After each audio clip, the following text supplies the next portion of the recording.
Bizim многодетныйлар yoga бар битне тек комплекс ягында беләсез бит, ул да безгә керә, күбрәк безгә керәме юлда инде.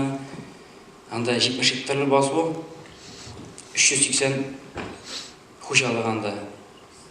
380 хуҗалык. Монда да 1000-2000 кеше монда да булачак тора бар. Многодетныйлар анда бөтенесе дә. Бүгенге көндә 2 кеше яши. Менә монда да кешеләр, актив кешеләр, яшьләр инде 2 гаилә яши бүгенге көндә. Анда да менеп корны менә тартабыз инде без тракторлар белән. Шу 2 трактор инде бураннар көнендә тик бөтен кешегә дә бер юлы барып җитеп булмый буран көннәрендә. Ну тырышабыз. Көн төнүчләр быел әле январь аеннан 1-2 көн айттылар микән 2 трактор. Бүген дә әйттеләр. Буран сибрә дә куяр монда көнне дәген.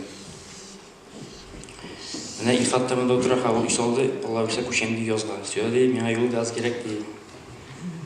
Спорт буенча җирлектә 1055 кеше спорт белән шөгыльләнә. Бу физкультура инде бөтен кеше конкретно спорт димәм, скандинавский менә улы буенча аңгы скандинавча йөрү, футбол һәм хоккейга өстенлек бирелә. Җирлектә эшләп килүче секциялар футбол, мини-футбол, волейбол, бадминтон, стөл теннисы, карате һәм фитнес.